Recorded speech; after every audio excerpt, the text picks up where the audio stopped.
Namo Bhagavate Sri Ramanaya. Prostrations to Bhagavan who shines as the Self in all of us. We begin today's satsang with a prayer by Srimati Sapna Ganesh, followed by Muktakatrayam by Sri Nandakumar Sir.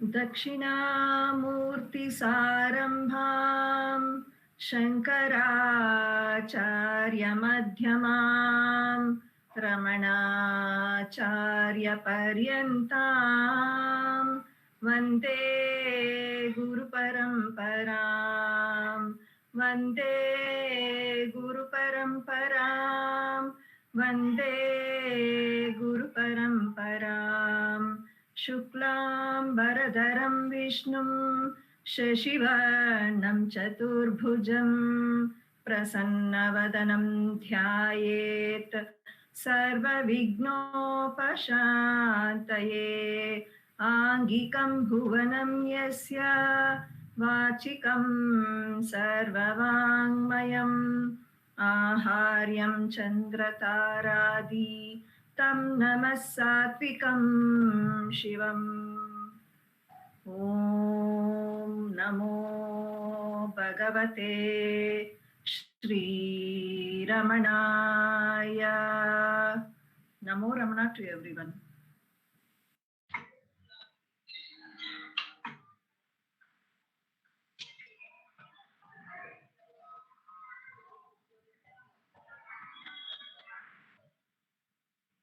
Ekam aksharam avirantaram bhasati swayam likyate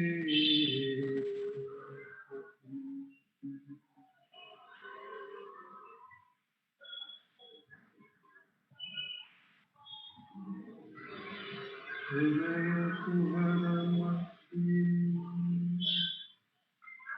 kevalam brahmamatram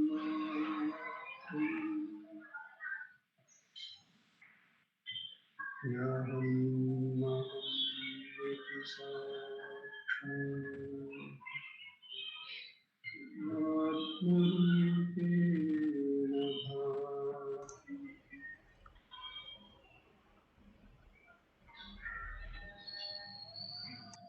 Hridhi vishamanasasvam chivata majjata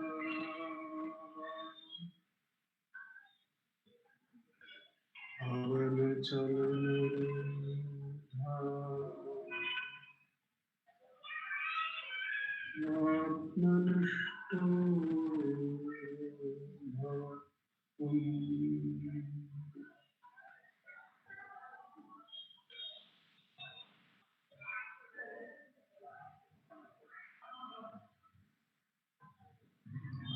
Deham brahmayavat janatmakam aham buddhirnatasyasya puri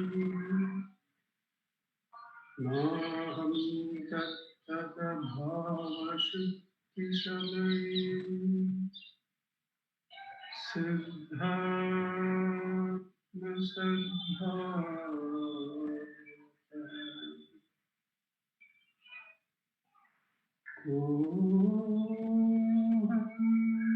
Kuhandayita utovarapija drishta manishta nana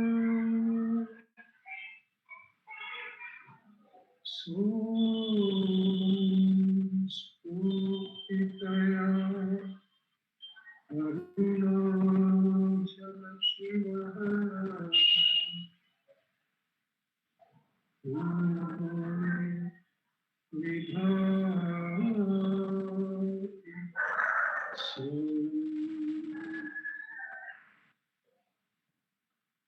Spurtitaya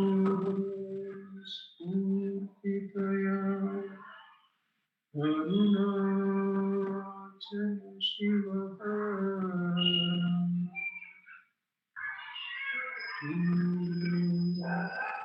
Vidhati Swayam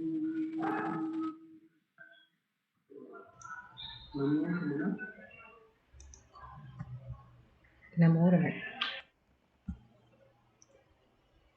Namo Ramana. We will now have the chanting of Upadesha Saram, verses 1 to 10 by Uma and Ashwini Balaji. नमो रमण कर्तुराज्ञया प्राप्यते फलं कर्म किं परं कर्म तज्जडं कृतिमहो ददौ पतनकारणं फलमशाश्वतं गतिनिरोधकम् ईश्वरार्पितं नेच्छया कृतं चित्तशोधकं मुक्तिसाधकं कायवाग्मना कार्यमुत्तमं पूजनं जप चिन्तनं क्रमात् जगत ईषधी युक्तसेवनम् अष्टमूर्तिभृग् देवपूजनम् उत्तमस्तवादुच्चमन्दत चित्तजं जप ध्यानमुत्तमम् आज्यधारया स्रोतसा समं सरलचिन्तनं विरलतः परं वेदभावनात् सोऽहमित्यसौ भावनाभिदा पावनी मता भावशून्यसद् भावसुस्थिति भावना बलात् भक्तिरुत्तमा हृत्स्थले मना स्वस्थता क्रिया भक्तियोगबोधाश्च निश्चितम् नमो रमण Namo Ramana. We will now have the presentations of Ramananjali music by Srimati Virada, followed by Pratibha, and this will also be followed by Savitri, Jai Shri Ram, and Srimati Jai Shri. Namo Ramana to everyone. Today I will be presenting a song written by Sri Sadhuvam Swami, and the music is by Sri L. Krishna. This is a favorite song to all the Ramana devotees.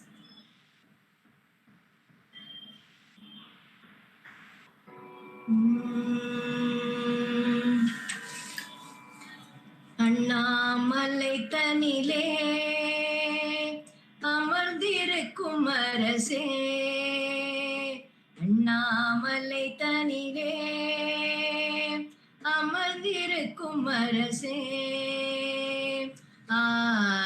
ஆனந்தமான வாழ்வை அடியேனுக்கு அருள் செய்வாய், ஆனந்தமான வாழ்வை அடியேனுக்கு அருள் செய்வாய், அருள் செய்வாய் ரமண தேவா, அருள் செய்வாய் ரமண தேவா, அருள் செய்வாய் ரமண தேவா, அருள் செய்வாய் ரமண தேவா.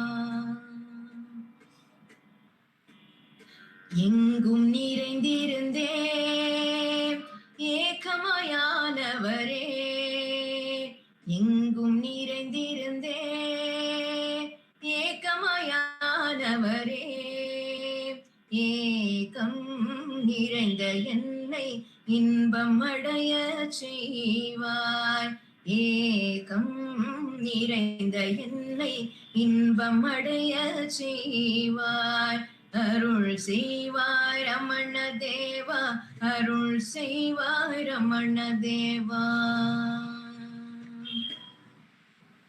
சொல்லி விளக்க உன்னை சொற்களுண்டோ உலகில், சொல்லி விளக்க உன்னை சொற்களுண்டோ உலகில், ஜோதியுள் ஜோதியாக ஜொலிக்கும் சுயஞ்சுடரே, ஜோதியுள் ஜோதியாக ஜொலிக்கும் சுயஞ்சுடரே அருள் செய்வாய் ரமண தேவா அருள் செய்வாய் ரமண தேவா அருள் செய்வாய் ரமண தேவா அருள் செய்வாய் ரமண தேவா ரமண தேவா ரமண தேவா ரமண தேவா ரமண தேவா ரமண தேவா ரமண தேவா ரமண தேவா ரமண தேவா ரமண தேவா ரமண தேவா ரமண தேவா ரமண தேவா.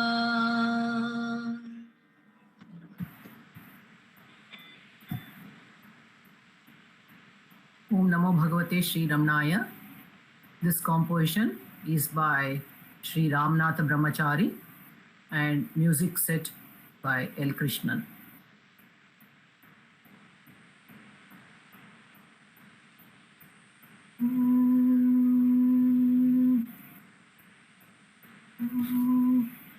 Ramanan, Ramanan, Arule, Ramanan, Ramanan, Ramanan, Arule, Ramanan, Arule, Uruvayamarum, Ramanan, Irule, Dumila, Padamindanane, Ramanan, Ramanan, Arule, Ramanan, Ramanan, Ramanan, Arule, Ramanan, Ayyan Ramanan, Arul Tandadanar, பொய்யாம்பினை போன வகையறியேன் பொய்யும் வழியன் உளமுற்றதனால் மெய்யந்தனை வந்த விளங்கியதே ரமணன் ரமணன் அருளே ரமணன் ரமணன் ரமணன் அருளே ரமணன் அருளே ஒருவாயமரும் ரமணன் இருளேதுமிலா பதமீந்தனனே ரமணன் ரமணன்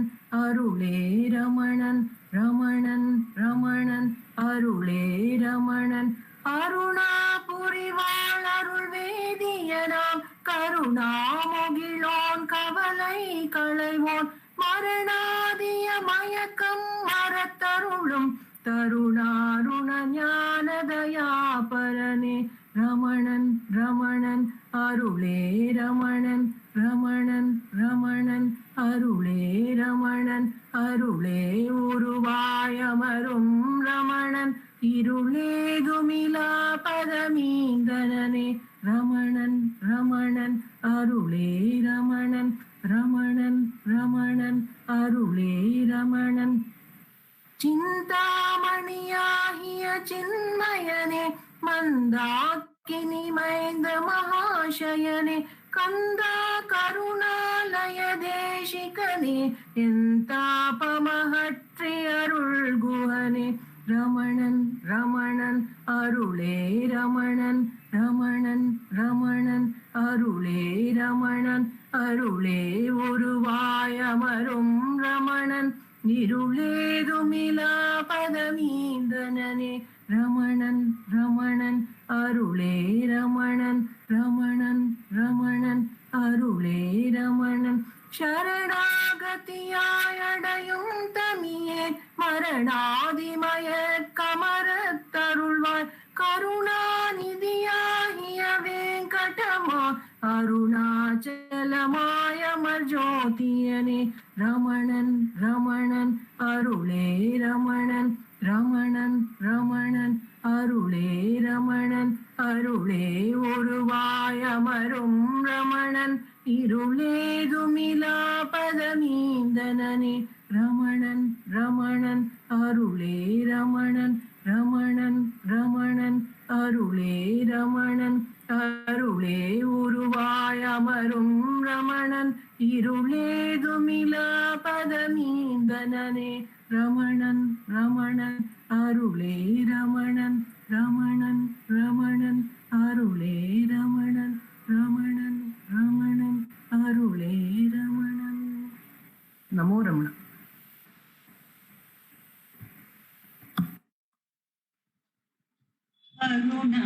அருணாச்சல சிவ அருணாச்சல சிவ அருணாச்சல சிவ அருணாச்சல அருணாச்சல சிவ ಅರುಣಾಚಲ ಶಿವ ಅರುಣಾಚಲ ಶಿವ ಅರುಣಾಚಲ ಮನದಲ್ಲಿ ನಿನ್ನನು ನೆನೆವರ ಹಮ್ಮನು ಪರಿಹರಿಸುವೆ ನೀ ಅರುಣಾಚಲ ಅழகு ಸುಂದರರ ತೆರೆದಲ್ಲಿ ನಾವು ಬೆಳೆಯಬಲ್ಲವೇ ಅರುಣಾಚಲ ಒಲಿಸಿದ ನನ್ನನು ತೊರೆದರೆ ನಿನ್ನನು ತೆಗಳದೆ ಲೋಕ ಅರುಣಾಚಲ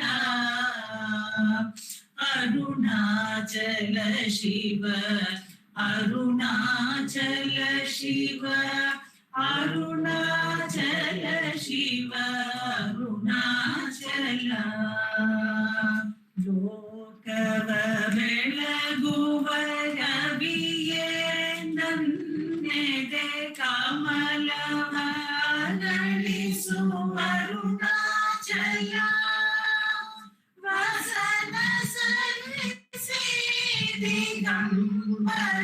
ದಿಗಂಬರನಾಗಿಸಿ ಕೃಪೆಯನ್ನು ಬೋಧಿಸೋ ಅರುಣಾಚಲ ಪ್ರೀತಿಯಲೆನ್ನನು ಆರಂಗಿಸದಿರೆ ಕಳೆದಂತೆಯನ ಅರುಣಾಚಲ ಅರುಣಾಚಲ ಶಿವ ಅರುಣಾಚಲ ಶಿವ ಅರುಣಾಚಲ ಶಿವ ಅರುಣಾಚಲ ಗಾಳಿಯಲೆಯುವ ದೋಣಿಯನ್ನಿಸದೆ ಕಾಯೋ ಪ್ರೀತಿಯಲ್ಲಿ ಅರುಣಾಚಲ ನಾಸಿಕಹೀನಗೆ ತೋರುವ ಕನ್ನಡಿಯಾಗದೆ ಪಾಲಿಸು ಅರುಣಾಚಲ ನಿನ್ನ ಕರೆಗೆ ನಾವಂದೆನು ಸಲಹುವ ಹೊಣೆ ನಿನ್ನದೆ ದೊರೆ ಅರುಣಾಚಲ ಅರುಣಾಚಲ ಶಿವ ಅರುಣಾಚಲ ಶಿವ ಅರುಣಾಚಲ ಶಿವ ಅರುಣಾಚಲ ನನ್ನಂತಹ ಅಸಹಾಯಕ ದೀನರ ಮನ್ನಿಸು ಸಂತದ ಅರುಣಾಚಲ ಬಡ ನುಡಿಗಳ ನೀ ಸಹಿಸಿ ಸ್ವೀಕರಿಸು ಸಹನಾಚಲ ನೀ ಅರುಣಾಚಲ ಈ ಶ್ರೀಮಾಲಯ ತೊಡಿಸುವೆ ನಿಶ್ಚಲ ಈ ಶ್ರೀಮಾಲಯ ತೊಡಿಸುವೆ ನಿಶ್ಚಲ ಭಕ್ತಿಯ ನೀಡೈ ಅರುಣಾಚಲ ಅರುಣಾಚಲ ಶಿವ ಅರುಣಾಚಲ ಶಿವ ಅರುಣಾಚಲ ಶಿವ ಅರುಣಾಚಲ ಅರುಣಾಚಲ ಶಿವ ಅರುಣಾಚಲ ಶಿವ ಅರುಣಾಚಲ ಶಿವ ಅರುಣಾಚಲ ಅರುಣಾಚಲ ಶಿವ ಅರುಣಾಚಲ ಅರುಣಾಚಲ ಶಿವ ಅರುಣಾಚಲ ಓಂ ನಮೋ ಭಗವತೆ Shri Namo Ramana. We'll now have sharing and reading of Book of the Western Seekers by Sri Nandakumarji.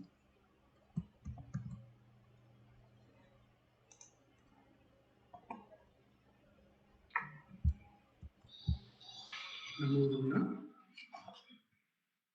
In this, the book reading segment of our satsang, we have been reading from the accounts of Western seekers. The book is entitled Fresh Discoveries, Western Seekers on Sri Ramana Maharshi. The compilation is by our founder president, Sri A.R. Natarajanji. We have been going through the account of Suzanne, and the writing is by her daughter, Monica Bose. The article is entitled The Hill of Fire. We had briefly seen the journey she makes and how she describes the arid places, the climate and the vegetation that she finds on the way to Tiruvannamalai, and the sensitivity that the author has about how in the olden days the stoneworks near dolmens at that got the sculptures engraved into the stones itself, which indicated that God did not want to show himself as separate from nature. And it is in the later works that the separate sculpture started. We find her reading into complex symbology, and she comes into the ashram, and we ended the last reading by this paragraph. Once during the morning, the Maharishi turned and looked directly at Suzanne. Of course, the account is by her daughter.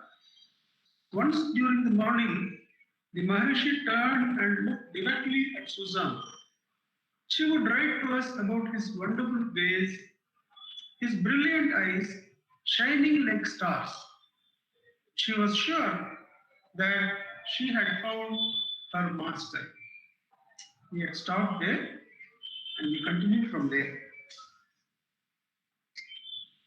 Am I audible? Okay. At 11 o'clock, the Maharishi and the devotees rose and left the hall, for it was time for the main meal of the day. Someone from the ashram invited Suzanne and the two ladies with her to join the others.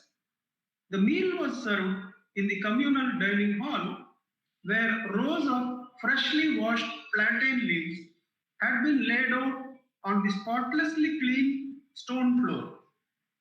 The Maharishi took his place among the devotees. The Brahmins sat on one side of him and the non-Brahmins on the other, thus respecting religious customs. The Maharishi, though, did not wear the Brahmin thread, and she remembered that on arriving in Tiruvannamalai, he had thrown away the thread worn by the hereditary sacerdotal caste. Sacerdotal, it means as priestly. He had thrown away the thread worn by the hereditary priestly caste that indicated superiority over the others. They were served rice, vegetables, pepper water, and milk curds.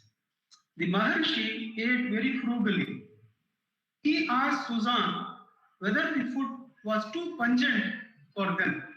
Pungent, of course, means strong taste or smell. Bhagavan asked Suzanne whether the food was having too strong a taste or smell for them. These words of solicitude were the first words he spoke to her. In the hall, she then joined the devotees who had come to spend the afternoon with the Maharishi. She did not see some of those who had been present in the morning, but several newcomers were there. She was surprised to hear that devotees might come into the hall as early as 4 o'clock in the morning, though 7 o'clock was the time most morning visitors gathered. They spent a few hours with him, but he was accessible to them all day. As in the morning, the mood was rather informal. To these pupils aspiring to attain the highest grades of knowledge, the Maharishi apparently did not give any discourses. He replied to the questions when they were put to him, usually very succinctly, that is, briefly and appropriately, usually very succinctly, as if to let the one word or the few words he said make their way directly into the understanding of the questioner. I'll read that again. How Susan sees the situation is that the Maharshi replied to the questions when they were put to him, usually very succinctly, as if to let the one word or the few words he said make their way directly into the understanding of the questioner. On the other hand, when a young man struggled to grasp what the self was, the Maharishi, with great patience, guided him through his reasoning until at last he got some glimmering of what the Maharishi meant. That means there is no particular way in which we could say that he is fixed in this way, as was the requirement of the sincere seeker. Bhagavan would reply. Of course, the answer to the nature of the self is only to be found on the intuitive level. But the breakthrough of intuition can be hampered by faulty reasoning. How beautifully she has coined this sentence. Of course, the answer to the nature of the self is only to be found at the intuitive level. It has to be found only in the intuition, that which is within us. But what happens is that the breakthrough of intuition can be hampered by faulty reasoning. So far as the intellect is struggling with faulty reasoning, the intuition can be hampered. That is where the Upadesham comes in, where the intellect is refined to understand and agree and be obedient to what removes the hampering of the intuition within. Of course, the answer to the nature of the self is only to be found at the on the intuitive level. But the breakthrough of intuition can be hampered by faulty reasoning. Apart from these exceptions to silence, there were long, quiet moments when the Maharishi said and did nothing, but which were more effective in conveying transcendent truth than any lecture or sermon would have been. The afternoon ended with a 20-minute break.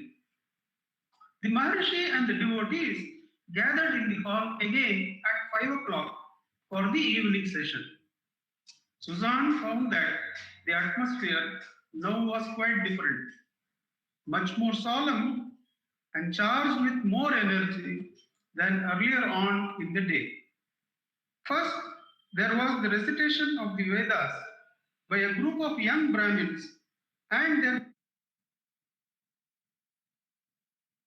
syllables vibrated in the hall. The Maharishi's appearance underwent a remarkable change.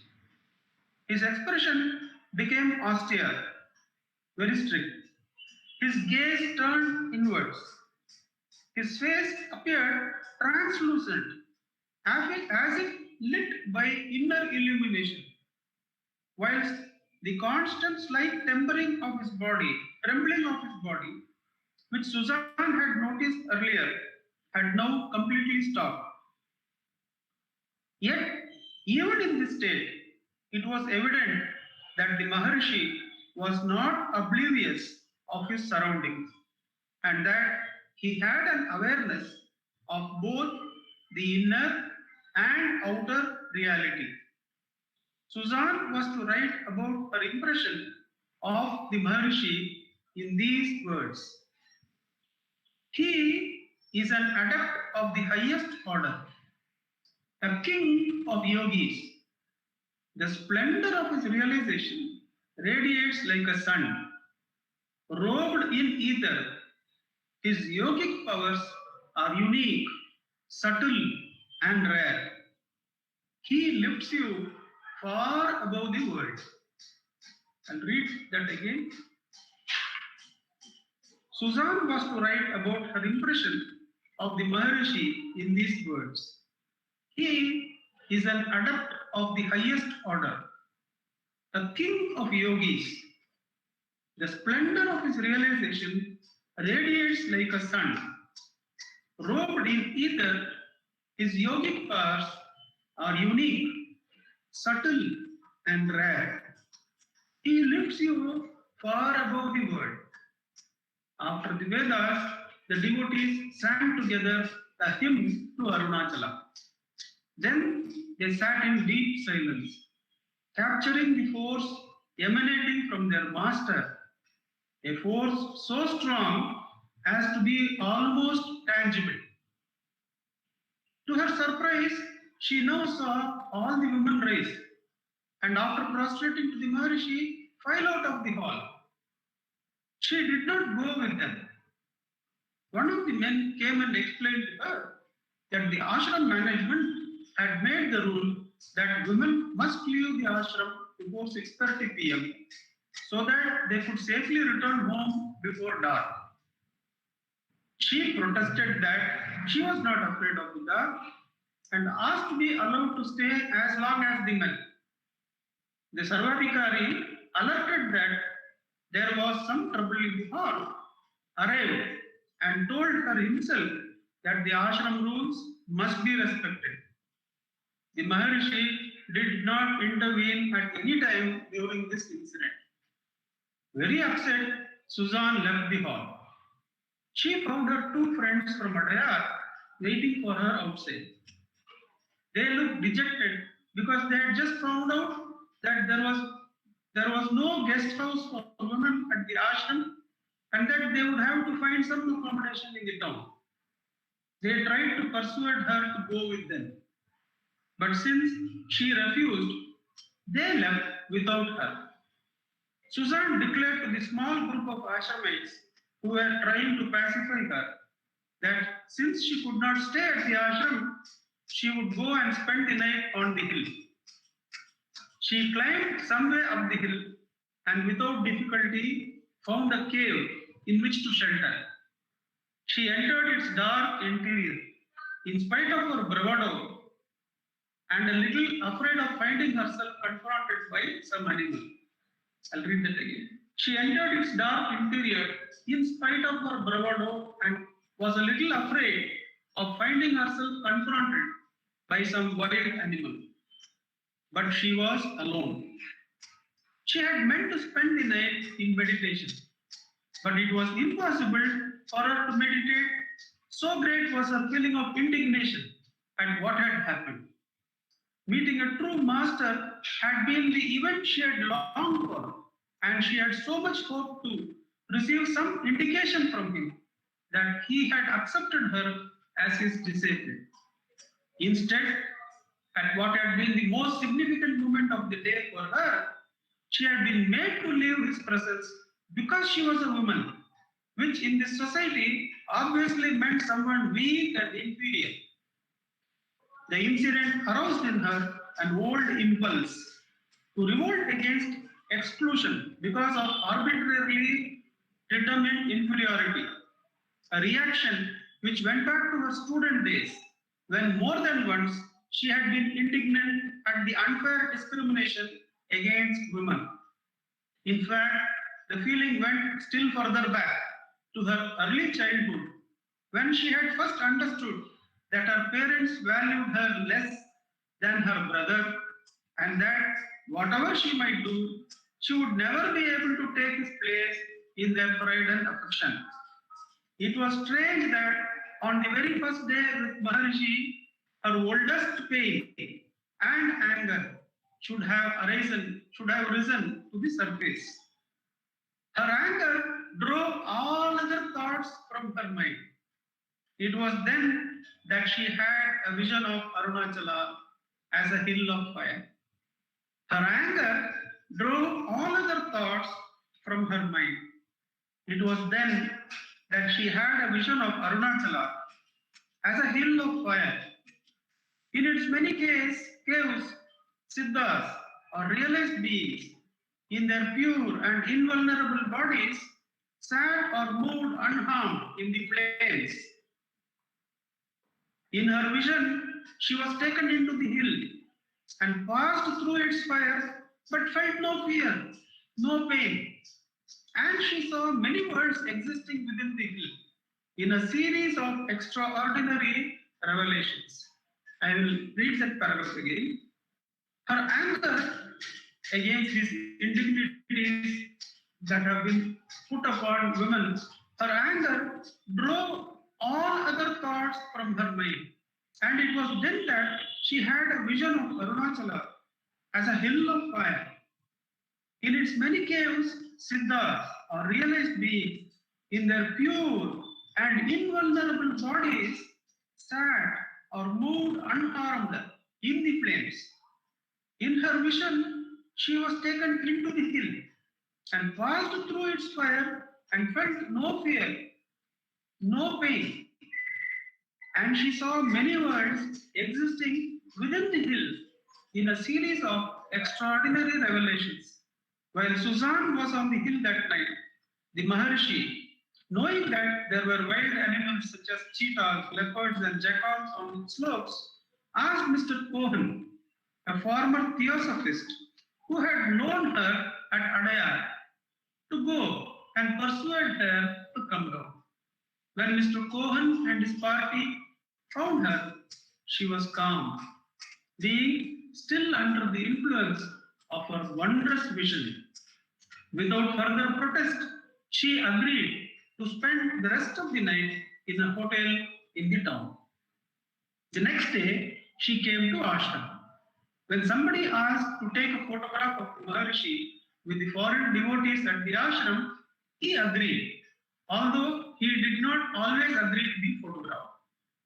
Seeing that Susan hung back a little diffidently, he made a sign to her that was to join them.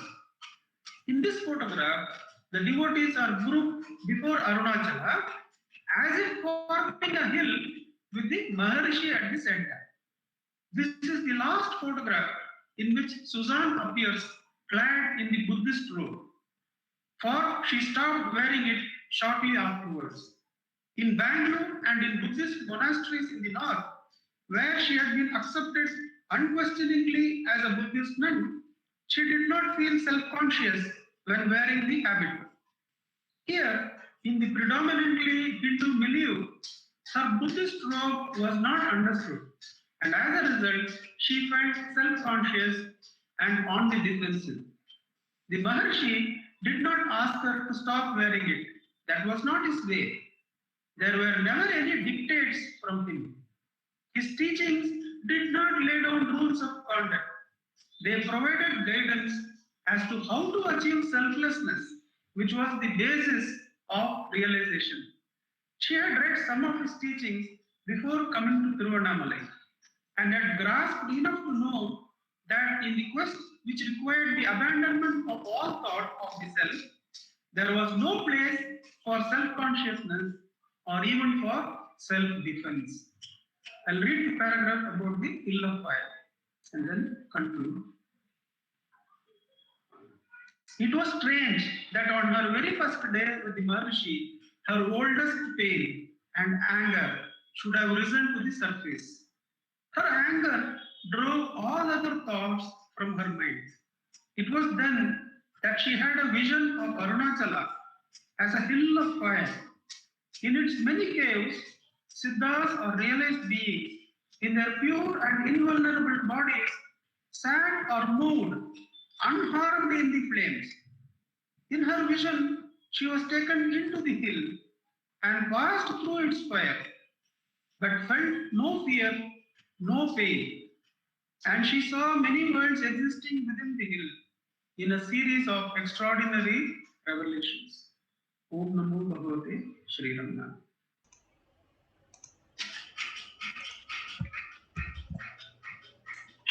Namo Ramana. Bhagavan gives us the direct path, whatever path we may be following, whatever problems we may have. The only solution which Bhagavan gives us is to inquire within the self and find what this self is. Bhagavan Sri Ramana Maharshi's self-inquiry path will be conducted by Dilip Simha now. Self-inquiry session by Sri Dilip Simha. Namo Ramana. Hridaya Kuhara Madhye Kevalam Brahmamatram Yahamaham Sakshat Atmarupena Bhati Hridi Vishamanasa Swam Chinvata Majjatava Pavana Chalanarodha Atmanishto Bhavatvam. We will commence today's Atma Vichara by listening to Bhagavan's Upadesha. As usual, I will be reading from Guru Vachaka Kovai, and after is experience of the truth. And the topic blessed by Bhagavan is omniscience. Verse number 926. Because you do not know any being other than yourself, Atmasvarupa, only the pure attribute-free consciousness that shines as fullness without any limitation is in truth the omniscience that excels unequaled. It is not the other knowledge that comprises simultaneously and completely knowing events in the three times, past, present, and future, and the three worlds. I repeat, because you do not know any being other than yourself, Atmasvarupa, only the pure attribute-free consciousness that shines as fullness without any limitation is in truth the omniscience that excels unequaled. It is not the other knowledge that comprises simultaneously and completely knowing events in the three times, that is past, present, and future, and the three worlds. Here, Bhagavan, as truly conveyed by Susan, is giving us the breakthrough to our intuitions by clearing the false reasons that we hold on to. In this verse, we generally believe omniscience is knowing all the things which has happened in the past, which is happening right now in the present, and that is going to happen in the future, and the other worlds that we imagine it to be. This is the false reasoning that we hold on to. This is what we assume omniscience is. But Bhagavan, as Susan had made it clear, he is giving us the breakthrough so that our intuition can identify the true self, that which is within us, which is always shining. Here, he is pointing us our attention to that attribute-free consciousness. The reason he says it's attribute-free is because it doesn't make an iota of discrimination between the good, the bad, the waking, the dream, the sleep. It is simply shining equally in all this time. And it is only the attribute-free consciousness which is the true freedom that we are really looking for. Amidst all this creation, if at all we think it is, even in that state, even in the state of waking, no matter what are the events, that attribute-free consciousness is shredding its light without any iota of differences. And that is the reality of all of us. And that is the true omniscience, Bhagavan says. Because that consciousness, attribute-free consciousness, is the only thing through which we know the waking. It is the only thing through which we know the dream and the sleep. It is the one which is shining in all the three states. And it is the only reality which is there. Therefore, Bhagavan is saying, remaining as that attribute-free consciousness is the true omniscience.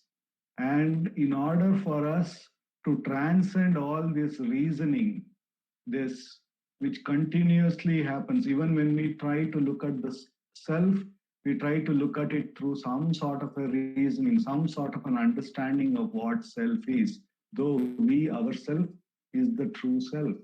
Therefore, Bhagavan has given, whenever such reasoning rises in the form of thoughts, asks us to question to whom is this?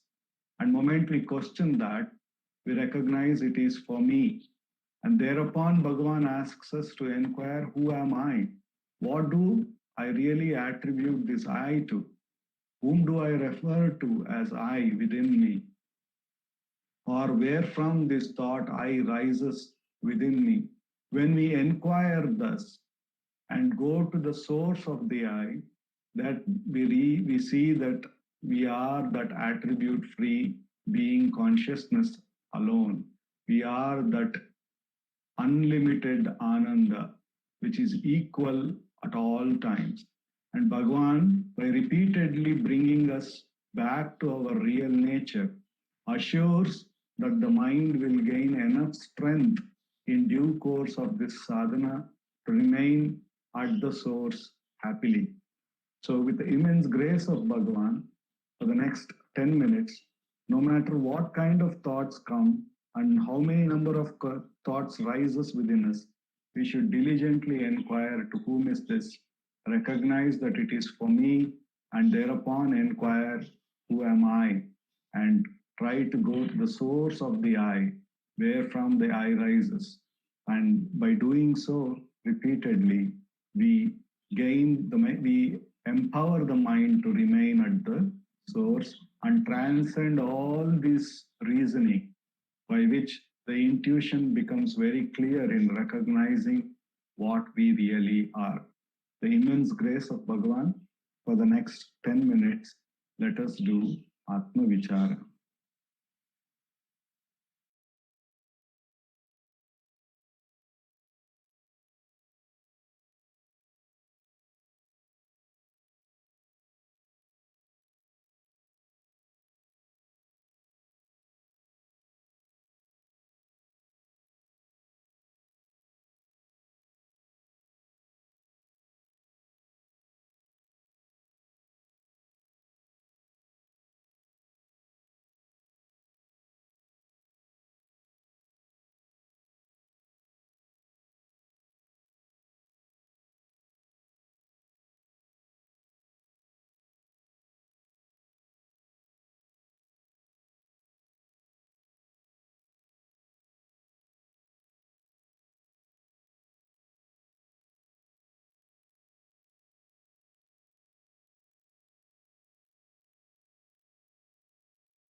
Namo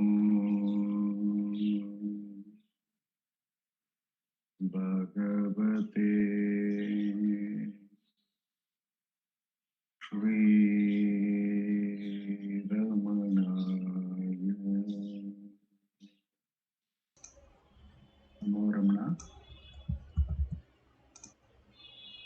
Namo Ramana. We will now have sharing by Venkatesh Deshpande sir, who will be talking about the Gita Sara.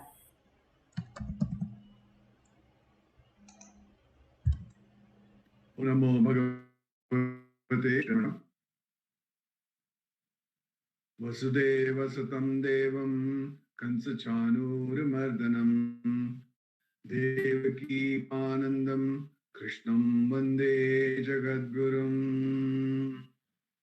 Oh Shantakaram Bhujagashainam Padmanabham Suresham Vishwadharam Gaganasudrisham Meghavarnam Shubhangam Lakshmikantam Kamalanayanam Yogiradhyanagamyam Vande Vishnum Bhavabhaya Haram Sarvalokaikanaatham. Oh.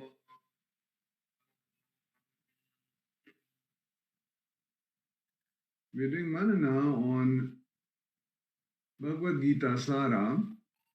We are on the verse 30th today. We'll be doing manana on that, which is from the chapter 6, verse number is 29. I request Sapna to kindly chant the verse, please. Yes, sir. अतः श्रीमद्भगवद्गीता सारः सर्वभूतस्थमात्मानं सर्वभूतानि चात्मनि ईक्षते योगयुक्तात्मा सर्वत्र समदर्शनः सर्वभूतस्थमात्मानं सर्वभूतानि चात्मनि ईक्षते योगयुक्तात्मा सर्वत्र समदर्शनः. Thank you, sir. Thank you, Sapna. So this verse is very, very important in all our sadhana, because this tells us really how a realized soul is. The one whose mind is controlled and has an equal vision everywhere sees his own self as abiding in all beings and all beings in his self. I just repeat this.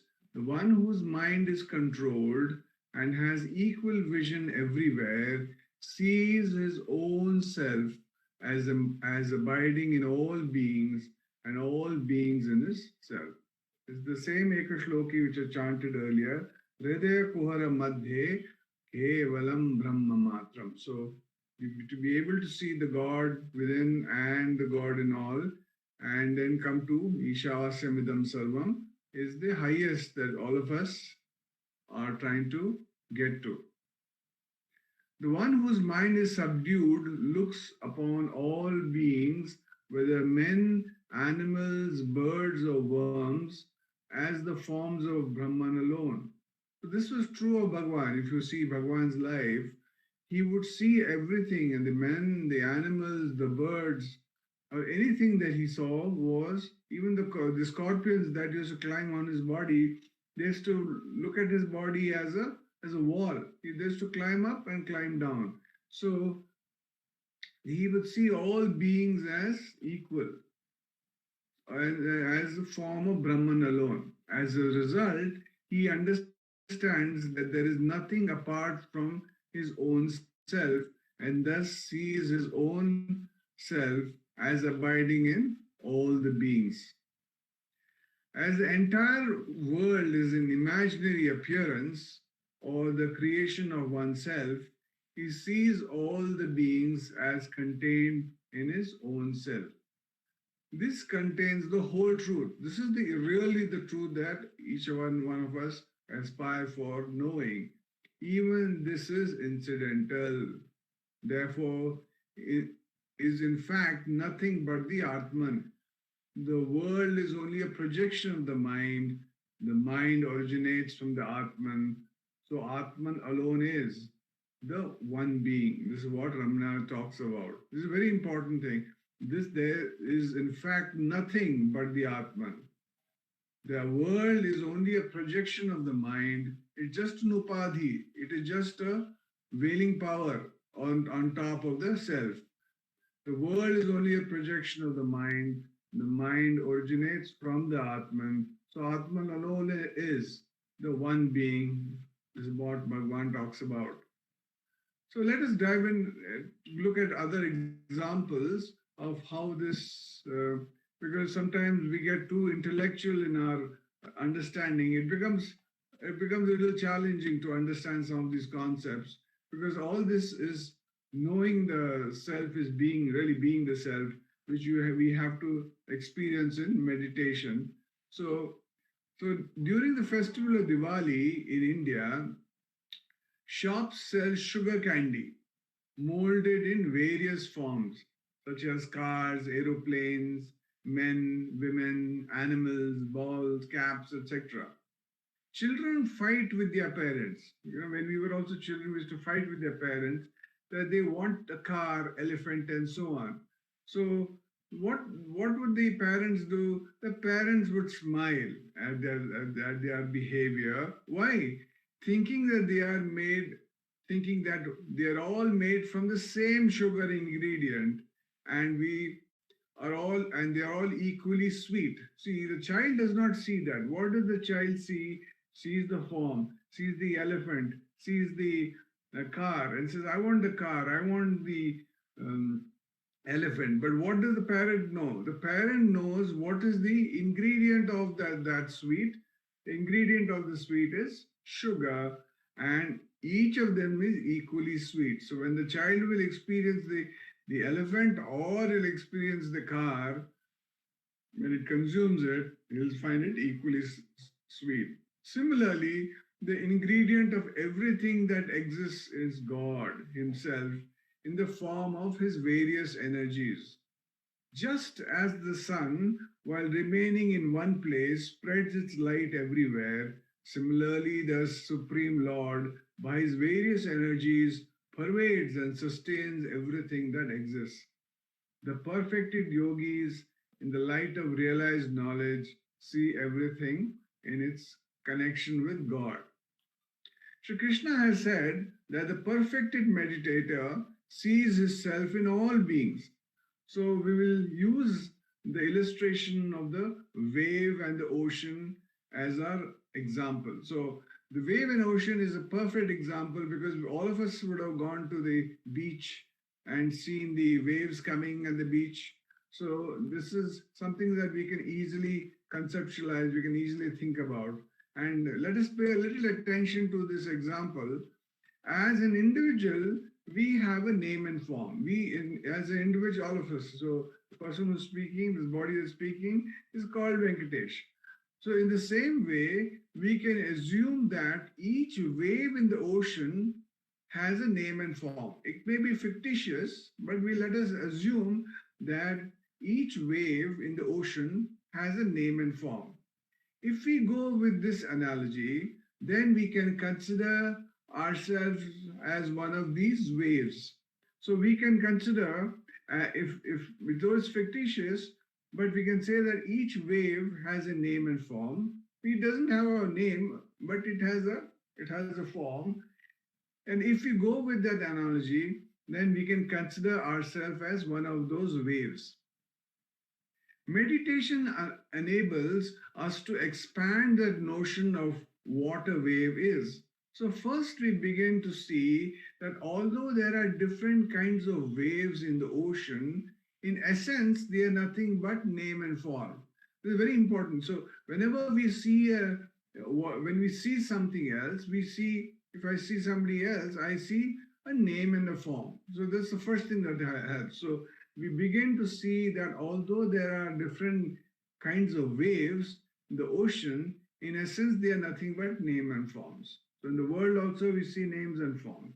Some waves are big and some waves are small. But some last for a few seconds, some last for much longer than that. So we see on our own lives that some people live long, some people live short. Some people in some parts of the world are shorter than people in say in Sweden. People are all average height is 6'2" or much taller. So there are big waves and there are small waves. Now, I could be a small wave and you could be a big wave, but both of us are waves nevertheless. So this is the next aspect that we see ourselves in name and form, and then we see ourselves as a wave. And we may be a large wave or we may be a small wave, but we are all waves nevertheless. It is akin to realizing that we are all in the same family, nation, and so on. This stage of the perfected meditator's vision is indicated by the words, he sees his self in all beings. So he sees his self in all beings. There are two parts to this. The first part is he sees his self in all beings. As we further expand our vision, as we keep on doing meditation more and more, expand our vision, we begin to unravel the base of all these waves.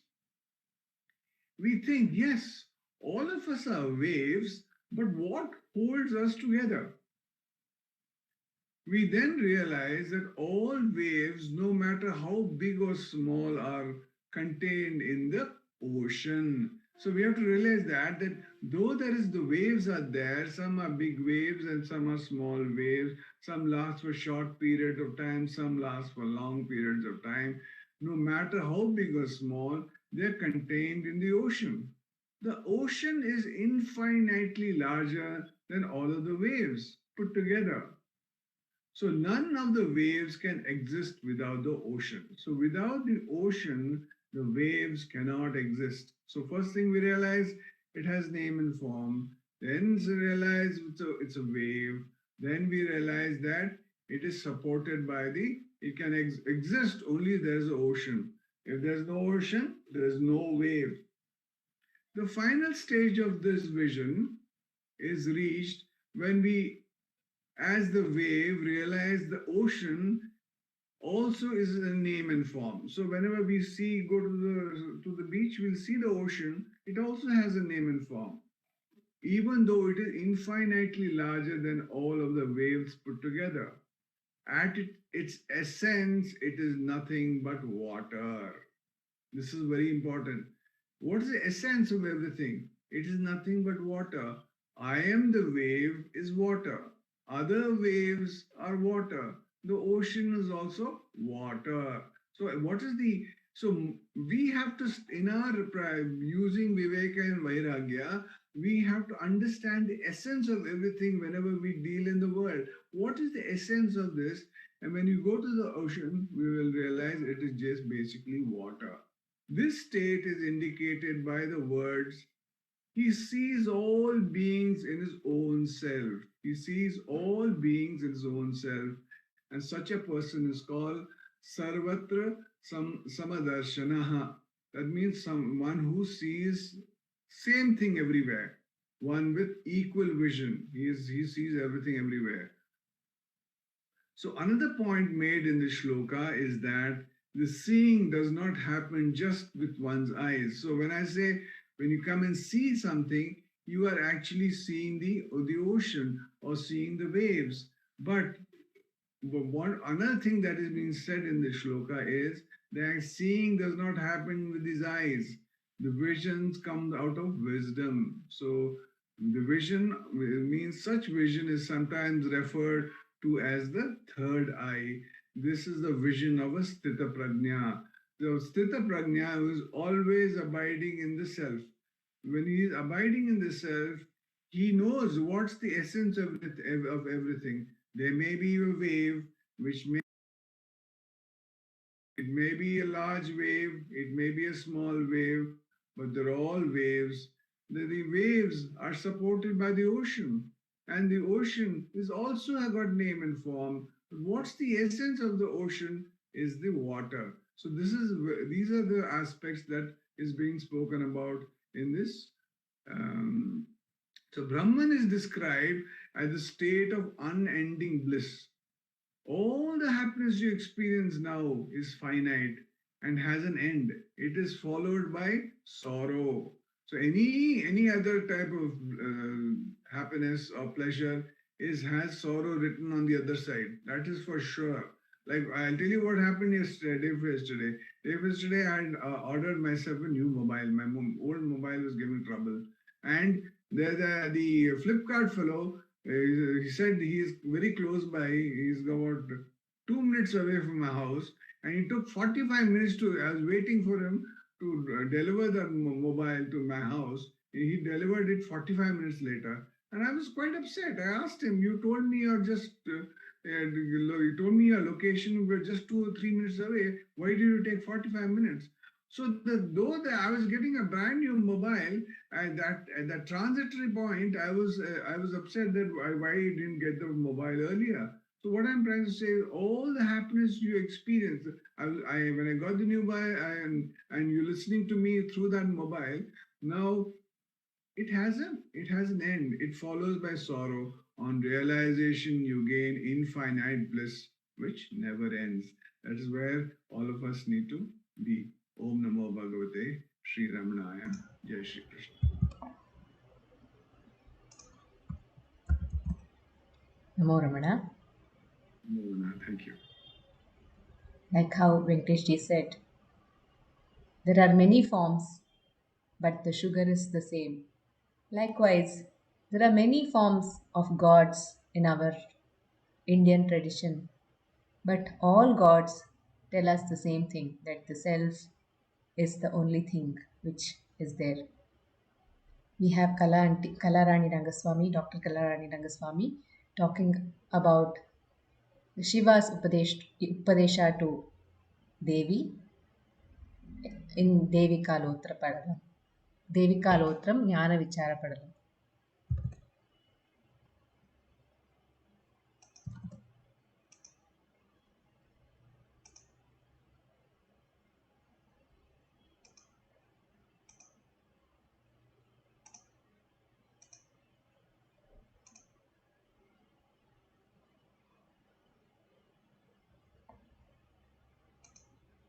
Om Namo Bhagavate Sri Ramanaya. Arunachalamana Agame Nipava Rupai Arunachala. Namo Ramana to all. With the abundance grace of Bhagavan, we are meditating on Devi Kalotra Jnana Vichara Padalam given to us by Bhagavan in Tamil. And in the last satsang we learned that practice what is said in Devi Kalotra without any fear, any doubt, with complete faith in it, without any confusion. And of course, sadhana must be done with full happiness. In the next verse, Bhagavan says, Mamade Indri Karunai Manni. Mamade Indri Karunai Manni. Ahankara, the I thought, is the first obstacle attaining mukti. Next to that is Mamakara. It is mine. I don't want to part anything with anyone. I have crores and crores of rupees, but I don't want to part with it, even a bit of it, to anyone else. My family, I cannot allow any wrong happening to them physically and mentally. Likewise, my area, my city, my state, my country. When a thief enters our house, how will we react? Oh God, he has come to take away all my possessions. My jewel, my cash, everything has gone. I feel so bad. But what do jnanis do in this situation? Bhagavan is the best example. When Bhagavan was in the ashram with some devotees, one day in the midnight, some thieves started knocking the door very hardly. Bhagavan said, I will open the door for you. Don't break the door. And he opened it for them. When they entered and found nothing to steal in the ashram, they got annoyed and bet the devotees there. Bhagavan also got beatings. When devotees asked Bhagavan, give us permission to beat them back so that they will learn a lesson. Bhagavan said, it is their profession. We are all sadhus. We have to just watch what they are doing. And when asked by policemen, Bhagavan, who attacked you? Can you recognize them? Bhagavan smilingly said, whom I did bet in the last Janma, they must have attacked me. Such was the patience that we find with jnanis, because there is neither ahankara nor mamahara in them. When we were small, we have learnt the story about father and the candle stand. A thief would steal a silver candle stand from a church. As it was very big, he could not hide and walk. On the way, policemen would see him carrying the big silver candle stand, and they could easily guess that it belongs to the church. So they took him to the church and produced him before father. Instead of scolding him, what father did was, he said, oh my son, I gave you 2 candles, isn't it? But you took only one. Come on, take the other one also. Policeman got puzzled. This was the forgiveness that the father had towards the thief, and that is because of the absence of mamahara. This is because of the absence of mamahara, and when there is no mamahara, automatically patience, forgiveness, tolerance comes in. When I don't consider anything as mine, why should I bother when I lose it or somebody takes it away from me? We may ask, we are living in this world surrounded by many people. Is it possible for us to live like Bhagavan with a single langota? Not necessary.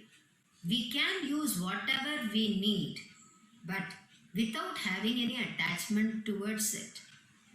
Because if it is go out of my hand, it is not going to bring, it's going to bring sorrow only. Why I am telling you this, you know, we are living in such a materialistic world. People love materials and use human beings to accumulate those materials. I'll tell you a small incident which is really happened. One day, a father and the son was washing their car, newly bought car. On the one side, father was washing, and on the other side, the son, and he was around 4 years old. He was, instead of washing, was scratching something. On seeing this, father could not bear it because it's a new car. He got annoyed. He is so attached to that material. He slapped his son so hardly that he was to be admitted in the hospital and take treatment. Doctors said, we can tell anything only after 24 hours. The father cried, prayed to God with tears flowing from his eyes. O Almighty, please save my son. Of course, his prayers was heard and his son was recovered.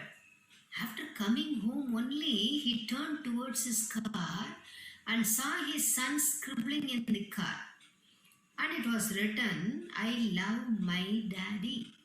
Then only he realized his son actually taught him a very great lesson. So, when one is free from the clutches of mamahara, one is free from short-temperedness. Anger-free person can think clearly and act. When the thought of mind is thrown off, there is one karuna which enters automatically. That's why Bhagavan says, Mamadai indri karunai manni. Our heart will be full of karuna. We will be ready to part with anything to anyone. Bhagavan, without giving Upadesam, many times he has taught us by his action how to live with Karuna.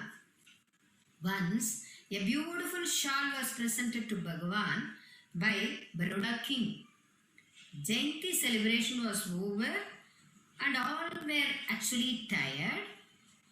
Normally, Jayanti will come in the month of December, isn't it? So it used to be a bit cold in the night. On that Jayanti night, a devotee, after doing lot of work, got tired and was sleeping in the ashram corridor without any bedsheet to cover himself. And he was shivering. Seeing this, what Bhagavan did was, he went inside and took the shawl given by Baroda king and covered the devotee with the shawl. After that, the devotee slept calmly. When he got up in the morning, he saw that he was covered with a costly shawl. He started weeping. Oh, what's happening? Bhagavan has given me this shawl. He immediately went to Chinnaswami Sarvadikari and told what happened. And he said, I am going to give this back to Bhagavan. But what Chinnaswami said was, don't worry, you are actually blessed by Bhagavan. Please take this home as Bhagavan's prasadam. Bhagavan, and do puja. The devotee felt so happy, and till his death he preserved it and did puja. How can this be possible in the absence of Mamahara only? And in its place, Karuna will blossom. That's why it said, Mamadai Indri Karunai Manni. Om Namo Bhagavate Sri Ramanaya.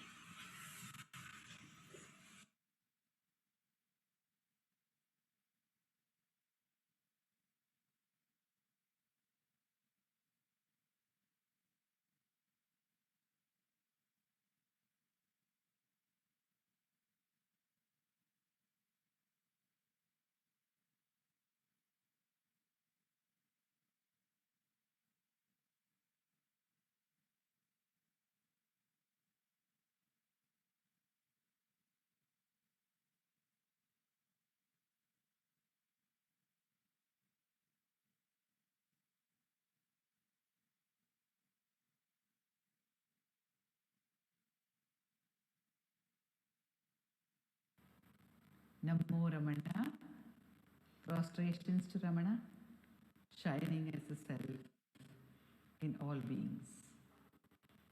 By the immense grace of that self manifest as Ramana, we are dwelling on the Ramana Ashtottaram, composed by Vishwanatha Swami on Bhagavan. And this is a litany of 108 names. We have dwelt on the Dhyana Shloka, where Vishwanatha Swami tells us that Bhagavan is the Apara Satchit Sukhavari Rashe. He is that infinite, limitless, boundless ocean of existence, consciousness, bliss. And after understanding that he is this, then we come to the names. So that each and every name, each and every nama is known to us as that very self-same, unmanifest, infinite bliss. And so, looking at that infinite bliss as the Mahasena, that bliss is born, that consciousness is born as the Shakti of Subramanya. What is that Shakti? He first refers to it as Mahasena because of the atmosphere of being a victor. He refers to him as the symbol of victory, of Jaya, of being triumphant. So Bhagavan, he tells us, is the harbinger of triumph, of true victory in our lives. No matter what we take up by His grace, what we are allowed to take up by His grace, surely when He allows us to take up something, there will be victory in that, because it is guided by Mahasena. Victory means victory of the good, victory of that which is auspicious. Not necessarily victory in the way we may perceive it in that particular situation. Sometimes, whether it is in our day-to-day lives, in our tasks, in the jobs that we take up, in the projects, we may not perceive victory. We may not reach a point which to us is a point of success. But since it is guided by that all-knowing supreme force, in whom yasyor mimatram bhuvanam samastam, in whom the entire universe is just a mere speck, and as it is contained in Him, as it is in Him, since it is guided entirely by Him, everything is as per His plan victorious. Mahasena Mahumshena Jataha, and who is He known to us as Sri Ramana, the dear one, as the one who is dear to all. Ramana Guruhu.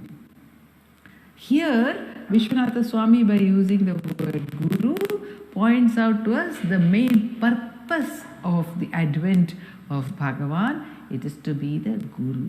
He is to be the teacher. He is the world teacher. Sadhu Swami, in one of his compositions, he says, Loka Mahaguru, Loka Mahaguru, Lokeshwarane Ramanesha. The Lokeshwara, the Lord of the universe, has become manifest as the teacher of the world. In this context, I recall a conversation with Chandrasekhara Bharati Mahaswami of Sringeri, when he was asked, how is it that you call yourself a Jagadguru? Are you proclaiming that you are the teacher of the world? He says, when we say that we are Jagadguru, it means we are available to the Jagat. Everyone, everything in the universe can approach us for the knowledge of the self, Jagadguru. So that is how he is Loka Mahaguru. He is available to all. And we see the Guru Tattva being manifest in Bhagavan's life so immensely that whether it is Cow Lakshmi or Jackie the dog or Valli the deer, we find samadhis for all of these devotees of Bhagavan whom he has guided. So he is the Guru, Ramano Guruhu, Akhanda Samvidakara. He is the unbroken consciousness. He is the form of the unbroken consciousness. We saw how everyone has experienced him as that fullness of consciousness throbbing his I all the time. Mahaujaha, Mahaujasaha. And he came as the great light.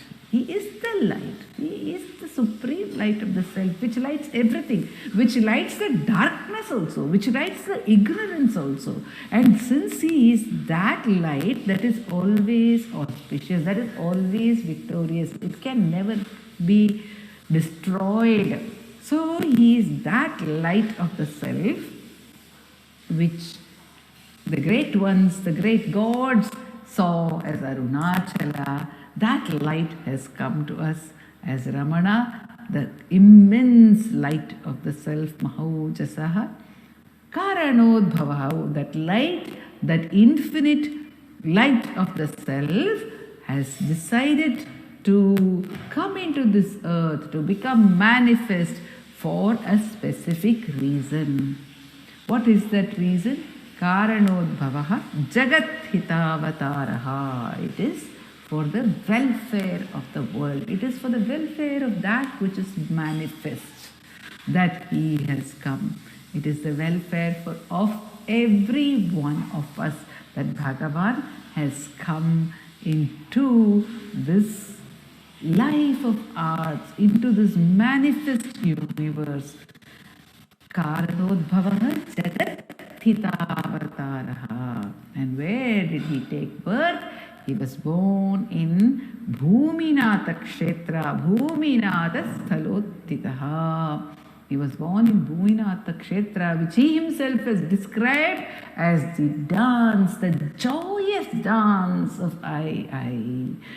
Inbudai Nattamidal Yenaverum Edit Chudiyal. That is Chudiyal. Where is it dancing? Where is Bhuminatha Sthala? Tiruchuri is the dance in the hearts of all those who have love for him, says Bhagavan. Anbudayartham aham ahalamal. It never, this blissful dance never leaves us. Ahalamal anavaradam inbudai nattamidal enavendrum. Yedir Churiyar, that is the Tiruchuri, that is Bhuminatha Kshetra. This Bhumi is this body, and the Lord is the dance of the self within us, and that self has become manifest in that very place, in that very Bhumi. And by coming in the Bhuminatha Kshetra, Bhagavan affirms to us that he is going to shine forth in every Bhumi, in every embodied being. He is going to manifest, reveal himself. The unmanifest, he is going to reveal himself as that dance of bliss. That's why he has chosen that place to become manifest. Wherever he becomes manifest, there is a special purpose to the place. And the lineage which he chose is the Parashara Kula, which is the lineage of the sage Vashishta, who is the guru to Sri Rama, who has given the Upadesha of Yoga Vashishta, and Parashara Muni himself has given the secrets of the Agni, the worship of Agni, the mantras of Agni, because Arunachala is the Agni Tattva, it is the Tejolinga, and coming in that lineage, Bhagavan, our Bhagavan Ramana, is to give us, he gives us the secret of Arunachala. What is the secret of Arunachala? The secret of Arunachala is Idu Bhumiyin Idayam. Idu Oru Marumattalam. It is a secret space. There is a secret of Arunachala which Bhagavan reveals to us and says, therefore, after revealing, Velivitteen Unchayal Vertidadu Unnarul Velivittu Ennai Ka Arunachala, protect me, take care of me, although I have revealed your secret. And to reveal the secret, he came in the lineage of Parashara Muni, and as whose son did he come? Sundararya Tapaphalaya Namaha. Recently, on the 3rd of March, the Sundaram Iyer Day was celebrated by Sri Ramanashramam. Sundararya Tapaphalaha. He is the fruit of the penance of Sundaram Iyer. Sundararya Tapaha. Unless Sundararya has done such great penance, how could Ramana be born as his son? Is what Vishwanatha Swami is asking us indirectly. And by telling us this, he is also pointing out to the glory of the Father. What a Father! What tapasya he has done, that the fruit of that tapasya is the supreme one, that apara satchit sukhabari itself. Yasyor vimatram bhuvanam, the whole earth is, the whole universe is but a speck in him, and he has become manifest as the son of Sundararya. What a great tapasvi! What tapas must he have done? Normally, the great poets sing of the tapas of the mother. Yenna tavam seidane Yashoda, for the Lord to be born as your child. What tapas did you do, O Yashoda? Like this, the great ones sing. We have heard of Kausalya's tapas to bear Sri Rama as her child. We have heard of Devaki's tapas. Here, Vishwanatha Swami is pointing out the glory of the father, Sundaramayyar, and his tapas. That tapas, what was that tapas? The tapas of being ever in dharma. The dharmika Sundaramayyar, the one who could be said to be the very embodiment of righteousness of dharma. And the beauty of Sundaramayyar's life is that his adherence to dharma, his practice of all the goodness was so natural to him that he himself was not conscious. It was not a vrata. It was not a vow that I must tell the truth, I must be good to people, I must be this way or that way. Even to hold such a vrata is very, very difficult, and it is greatly blessed. We have known of Bhishma when he took the vrata of Naishtika Brahmacharya, how he was blessed by the entire gods, by all the beings for that vrata that he took up. But here we find in Sundaramayyar's life that his righteousness is not even a vrata. He has no consciousness of following. His greatness is so much, his goodness is so much that he is not even conscious of his own goodness. This we see through an incident, small incident, when the Raja of that place, the Raja of Ramnad, had come to visit and look into the temple affairs of Bhuminatheshwara temple to see to its renovation. And many people were coming, meeting him. He was camping in Tiruchuri. But after a week, he sent word to Sundaramayyar, why has Sundaramayyar not come to see me? And he asked Sundaramayyar, are you upset with me for something? Why didn't you come to see me? Everyone says that Sundaramayyar alone is the one who can take care of this entire project. And you have not come to see me. Then Sundaramayyar says, no, I did not think I was a man great enough to have any work with the king of Ramnad. That is his natural humility. That is his natural state of simplicity. And such tapasya, to him, Bhagavan Ramana was born, says Vishwanatha Swami. Om Namo Bhagavate Sri Ramanaya.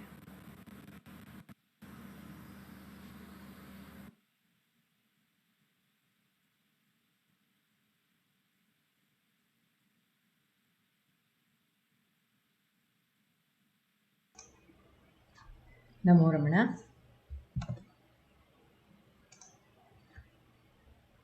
We are talking about Sundaramayyar, Bhagavan's father. But for us, Bhagavan himself is the father. And this father has given us a wonderful work to meditate on. That is the Aksharamana Malai. This prasada will be presenting a few verses of Aksharamana Malai by Srimati Virada.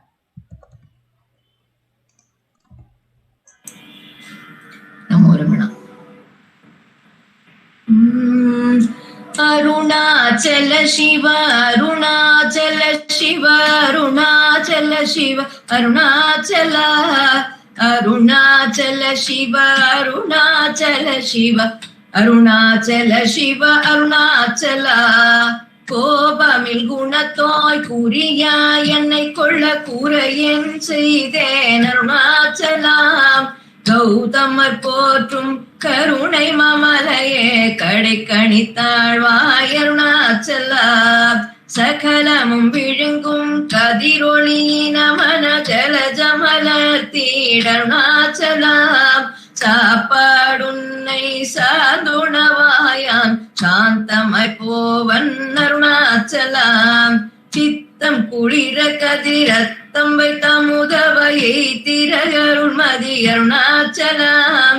சீரையழித்து நிர்வாணம செய்தருள் சீரையழித்தருள் Arunachala சுக கடல் பொங்க சொல்லுணர்வடங்க சும்மா பொருந்திடங்க அருணாச்சலா சூது செய்தென்னை சோதியினி உன் ஜோதி ஒரு காட்டருணாச்சலா செப்படி வித்தை கற்றிப்படி மயக்கு விட்டுருபடு வித்தை காட்டருணாச்சலா சேராயனின்மை நீராயுருகி கண்ணீராற்றழிவேன் அருணாச்சலாம் செய்யன தள்ளீர் செய்வினை சுடுமலர் உய்வகையே துரை அருணாச்சலா சொல்லாது சொல்லி நீ சொல்லரனில் என்று சும்மா இருந்தாய் அருணாச்சலா அருணாச்சல சிவ அருணாச்சல சிவ அருணாச்சல சிவ அருணாச்சலா அருணாச்சல சிவ அருணாச்சல சிவ அருணாச்சல சிவ அருணாச்சலா அருணாச்சல சிவ அருணாச்சல சிவ அருணாச்சல சிவ அருணாச்சலா அருணாச்சல சிவ அருணாச்சல சிவ அருணாச்சல சிவ அருணாச்சலா அருணாச்சல சிவ அருணாச்சல சிவ அருணாச்சல சிவ அருணாச்சலா அருணாச்சல சிவ அருணாச்சலா அருணாச்சல சிவ Arunachala Arunachalam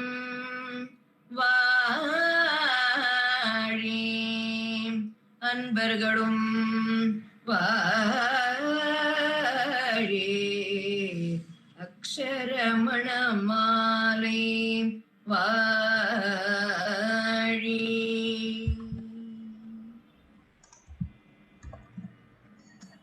Namo Ramana.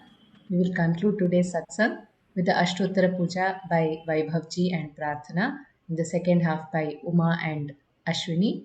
We'll conclude with the Aarti at Sri Subramaniam Sir's altar.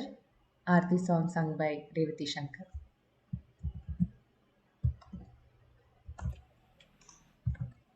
नमो रमण भारद्वाज विश्वनाथ विरचितं श्रीरमण स्तोत्र शतनामावलिः अपार सच्चित् सुखवारिणाशे यस्योमि मातरं भुवनं समस्तं गुहाहितं तं रमणं गभीरं चिन्ताविहीनं हृदि चिन्तयामि ॐ महासेन सेन जाताय नमः ॐ श्रीरमणाय नमः ॐ गुरवे नमः ॐ अखण्डसंहिताकाराय नमः ॐ महौजसे नमः ॐ कारणोद्भवाय नमः ॐ जगद्वितावताराय नमः ॐ श्रीभूमिनाथस्थलोस्थिताय नमः ॐ पराशरकुलोत्तंसाय नमः ॐ सुन्दराय तपःफलाय नमः ॐ कमनीय सुचारित्राय नमः ॐ सहायाम्बा सहायवते नमः ॐ शोणाचलमहोनीनमानसाय नमः ॐ स्वर्णहस्तकाय नमः ॐ श्रीमद्द्वादशान्तमहास्थले लब्धविद्योदयाय नमः ॐ महाशक्तिनिपातेन प्रबुद्धाय नमः ॐ परमार्थविदे नमः ॐ तीव्राय नमः ॐ पितृपदान्वेषिणे नमः ॐ इन्दुमौलिना पितृमते नमः ॐ पितुरादेशत शोणशैलं प्राप्ताय नमः ॐ तपोमयाय नमः ॐ उदासीनाय नमः ॐ महायोगिने नमः ॐ महोत्साहाय नमः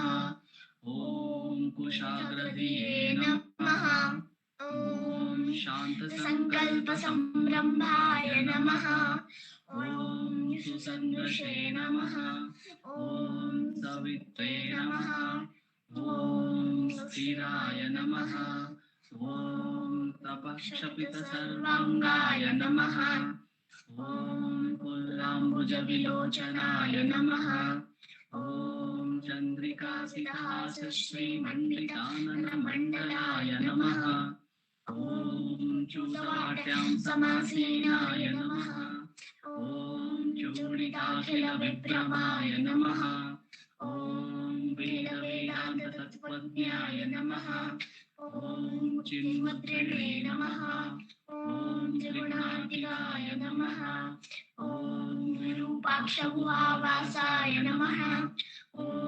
विराजविचलाकृतये नमः ॐ पूर्वीतनयनाय नमः ॐ पूर्णाय नमः ॐ लचिताचलताण्डवाय नमः ॐ गम्भीराय नमः ॐ परमाचार्याय नमः ॐ सुप्रसन्नाय नमः ॐ अभयप्रदाय नमः ॐ दक्षिणास्य निभाय नमः ॐ धीराय नमः ॐ दक्षिणाभिमुखाय नमः ॐ स्वराजे नमः ॐ महर्षये नमः ॐ भगवते नमः ॐ ईड्याय नमः ॐ भूमविद्याविशारदाय नमः ॐ विमलाय नमः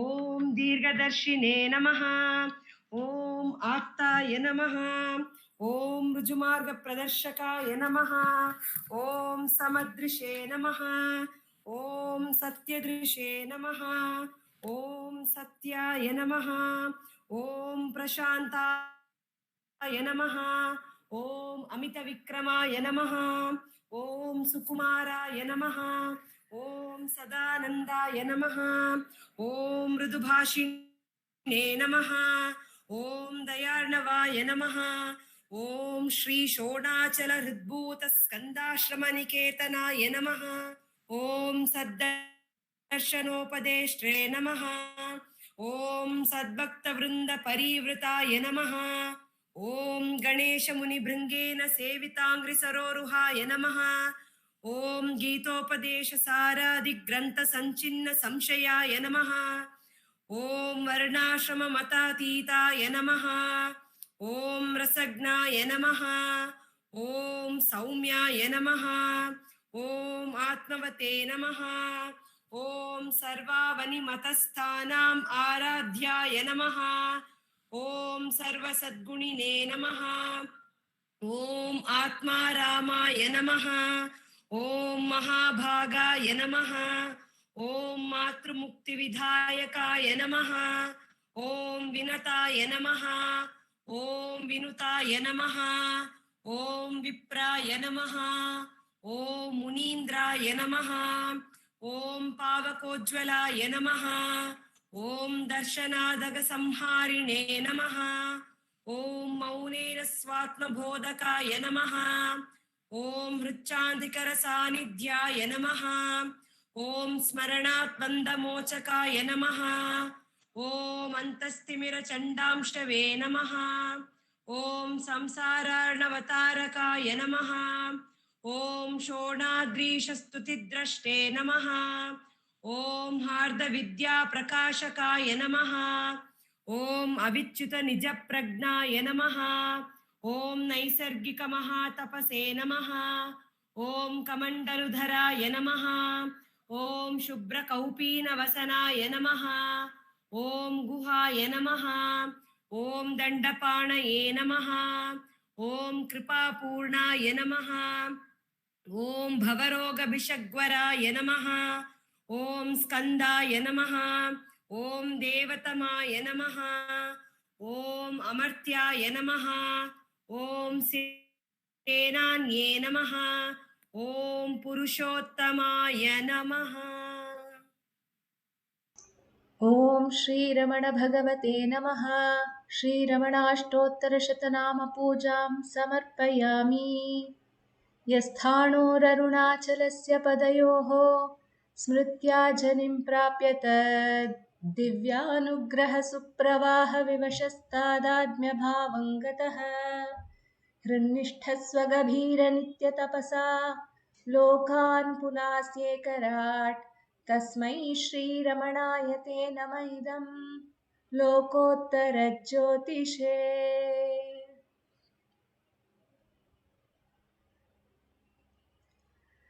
नमो नमो नमो रमण सदाशिव प्रभावरण नमो महर्षि नमो महर्षि दर्शन सुख मंगल मुख सकल जीवहित सम्मुख ब्रह्म संघिये।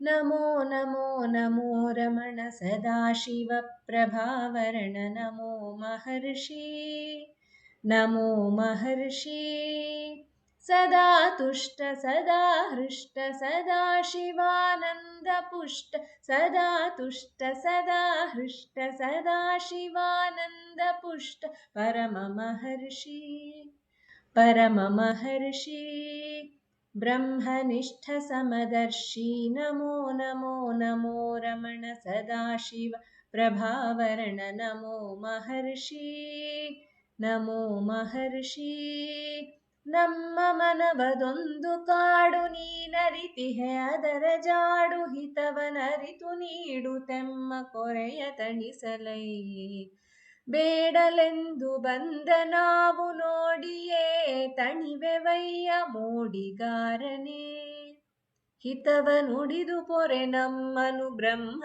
ಸಂಘಿಯೇ नमो नमो नमो रमण सदाशिव प्रभावरण नमो महर्षि नमो महर्षि नमो नमो नमो रमण सदाशिव प्रभावरण नमो महर्षि नमो महर्षि। बोलो भगवान श्री रमण महर्षि की जय।